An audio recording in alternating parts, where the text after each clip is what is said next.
I'm privileged in that many schools in my electorate of Mackellar choose to come and visit Parliament House with their students.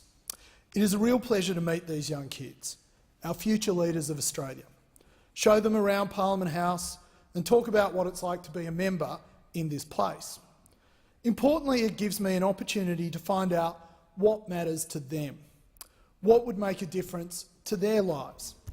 Now, I get the usual replies. They'd like to see more skate parks, and they'd certainly like to see less homework, which I'm sure is nothing new to other members in this place. But I am asked one question particularly often, and that is around the testing of animals when creating cosmetic products. The reality is that Australians haven't been testing their cosmetics on animals for a very long time. What we have done in the past is used information from animal tests done overseas when evaluating whether a specific product or ingredient is safe for us to use. The average Australian uses at least 7 cosmetic products a day. That's a lot of products and ingredients to manufacture, test and bring to market.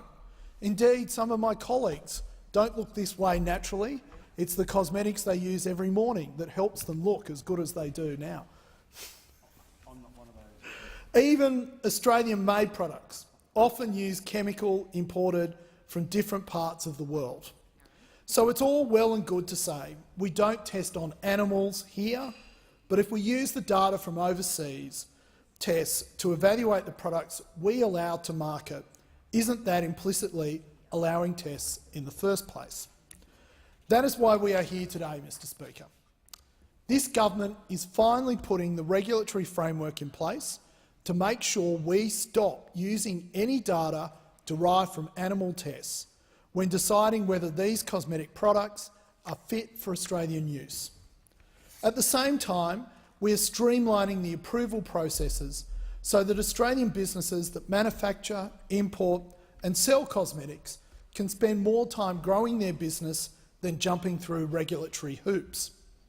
We are making sure that Australian consumers get as much choice in the products they want, while knowing that we have not allowed animals to be tested on for them to be on the shelves. Currently, chemicals in Australia are regulated under a number of schemes. If a chemical is not for a therapeutic, agricultural, veterinary or food use, it is considered an industrial chemical under the existing scheme. This will not change for the new scheme.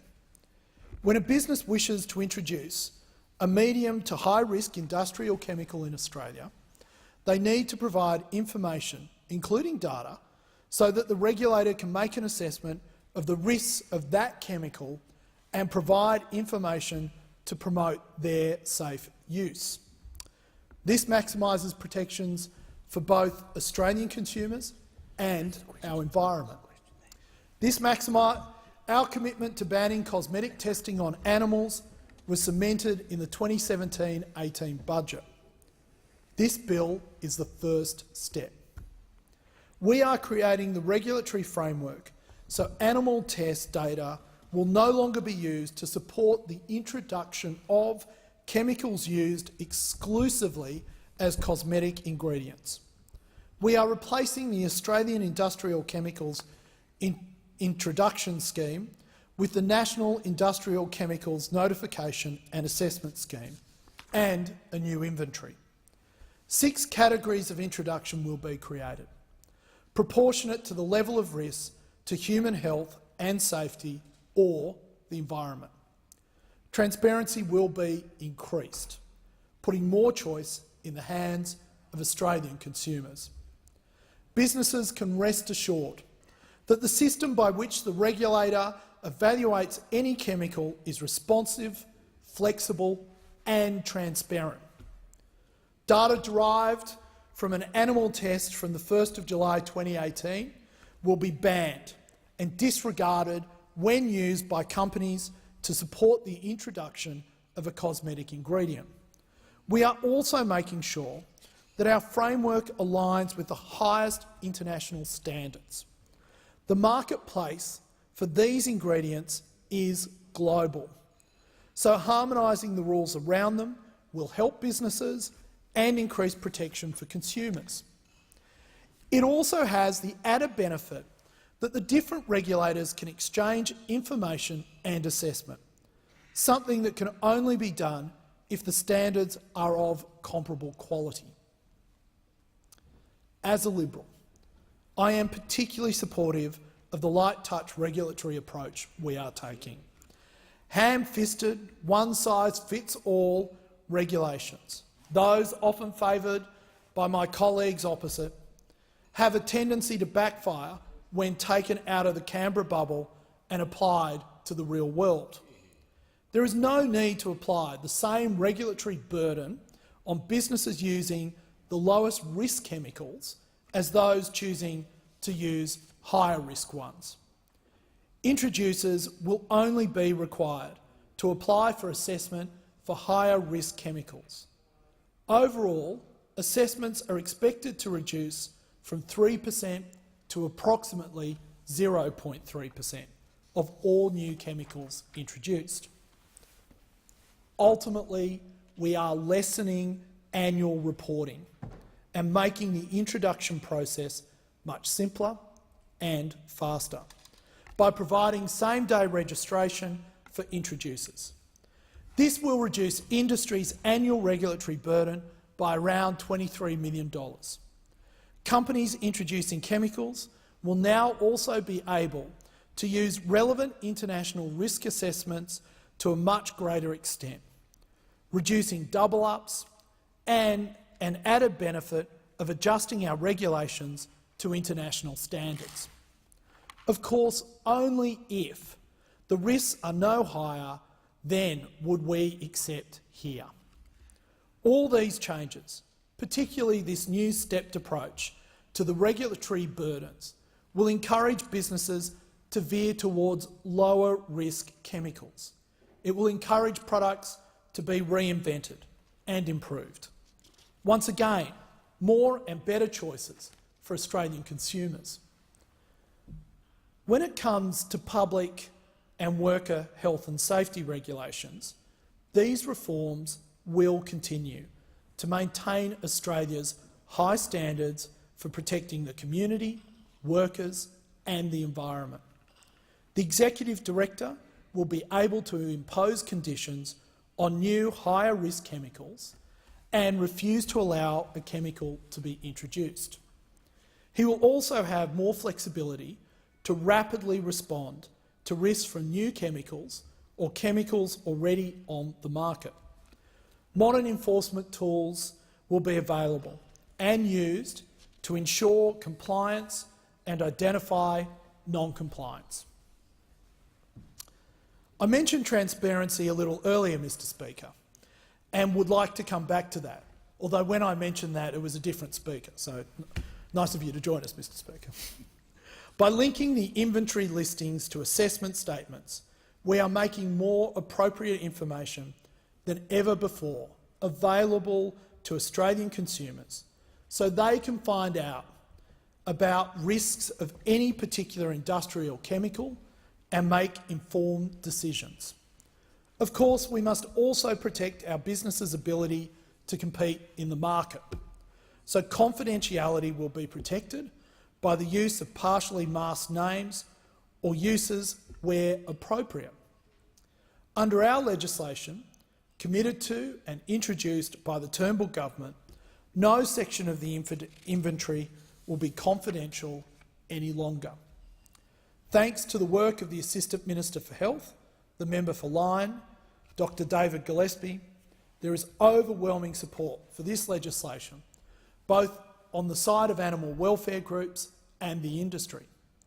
We are leading the charge, enacting legislation that has taken the European Union 10 years to legislate.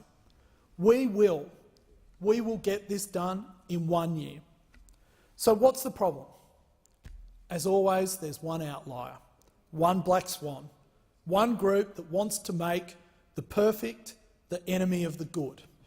Supported by the Greens, they would rather we end up with nothing. No masked data here, Mr Speaker. Well, and then there is the Labor Party, refusing to come to the table and have something which Australians overwhelmingly condemn as cruel practices banned. Because why would they help us? Why would they help our fellow Australians achieve anything? Once again, playing politics with public policy that would actually benefit Australians and the animals they care about. Using their traditional fear tactics, these groups are trying to scare constituents into believing their ideological opposition has any merit whatsoever. They claim our bill has a massive loophole that cosmetic companies will mercilessly exploit to test their chemical ingredients on animals by listing them as multiple-use chemicals. They will sneak animal testing data past the regulator and ignore our safeguards. This proposition is ridiculous. Cosmetic companies want to make money by selling things to people. Therefore, they want to make things people will like. Why would they pursue a method of testing that is, firstly, more expensive, secondly, less appealing to the very people they're trying to sell the product to, and thirdly, more complex to achieve? In reality, the trend has been moving towards cruelty-free products for years. Most companies know their target market.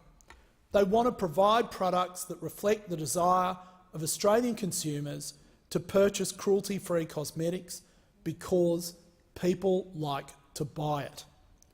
The legislation specifically mentions chemicals solely for use in cosmetic products because scientists agree that we need a safety mechanism to protect Australian consumers. It allows data provided from animal tests to be used solely as a last resort, to make sure chemicals that are used across multiple disciplines, like baby wipes or fragrances and detergents, are not harming us or our environment. These include, by the way, chemicals found in products such as paints, fabric dyes and household cleaners.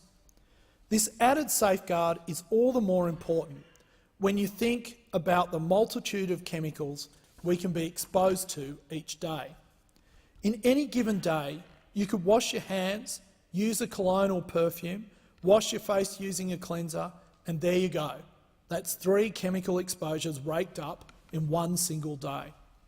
So if there is any data out there that proves that any of the chemicals used in any of these products is unsafe for us to use, we would be harming our own people if we were not to take that into account. We are talking about preventing side effects ranging from skin irritations to more serious consequences of repeated exposure, like fertility and developmental issues, cancers, the list goes on and on. It doesn't mean we will allow any of that data to prove a chemical is safe to use, but if it proves it is unsafe, how can we not protect consumers from harm? How do people in this place not support this? How are the Greens so stuck in their own parallel universe of ideological superiority that they would rather we do nothing, disregarding what Australian consumers actually want, and allow this practice to continue implicitly? Then support our package with the added protection for consumers when it comes to multi-use chemicals. This is a good bill. It's a good reform. It's what the stakeholders, the industry, and most importantly, hardworking Australians want. So let's get it done. Then I can go back to the schools in my electorate and tell them that politicians in Canberra don't just live in a bubble, they listen and they act.